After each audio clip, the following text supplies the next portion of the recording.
Welcome to another edition of UTA Spotlight. I am your host, Kylan Riley. The UTA student government encourages students on campus to participate in state, local, and national elections. Recently, they held an event here on campus encouraging students to register to vote. Andrea Hernandez has more. For college students, thinking about how the voting process works and how to register can seem overwhelming. The student government at UTA hosted an event in front of the University Center last Tuesday during National Registration Day. They offer students resources and information to register to make the process easier. Chief of Staff of UTA Student Government, Honest Capek, told us that the lowest demographic of voting is ages 18 to 29. Things that people could be voting on now will affect them when they're 30, when they're 35, 40. For students, it's difficult to find the time to vote, but UTA Student Government makes it accessible for students to vote right here from campus. Some students don't have cars, some students are just really busy throughout the day, so this makes it really accessible for students. They're just walking to their next class, they can take 2 minutes and register really fast. The UTA Student Government was also asking students their opinion towards why they vote or don't vote. Andrea Hernandez, UTA News. The deadline to register to vote is October 7th. Last week was National Hazing Prevention Week, and here on campus, the Office of Community Standards held an event to bring awareness to this issue. Mallory Reagan has more with this story. September 23rd through the 27th is National Hazing Prevention Week, a week full of education and awareness across college campuses nationwide. As a way to take part in this serious issue, UTA's Office of Community Standards hosted a keynote speaker event Tuesday night. Michelle Gabadia came to UTA to speak up about the dangers of hazing and debunked popular myths. Education on what it is and what it isn't and what is allowable helps really eradicate hazing, and I think that educating more and more people, whether they're involved or not involved, is the way that we combat it. So when you see something, you actually do something about it.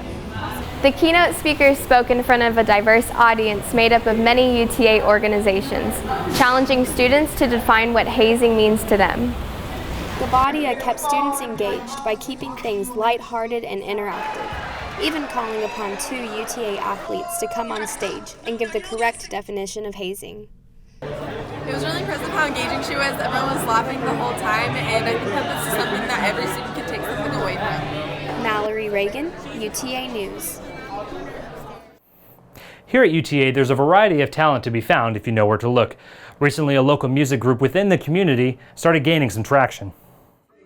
HealthScent is an upcoming collective music group where the members currently attend UTA and all are in different majors.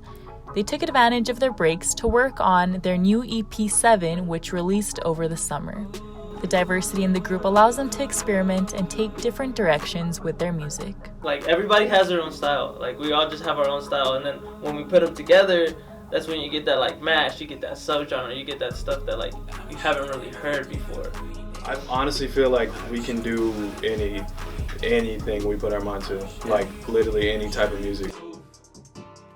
HealthScent not only makes music, but creates their own merchandise and music videos. They believe that every part is essential for their brand. Each part of this matters just as much as the next part. The music matters just as much as the clothes, matters just as much as cinematography, matters just as much as the video editing and all that.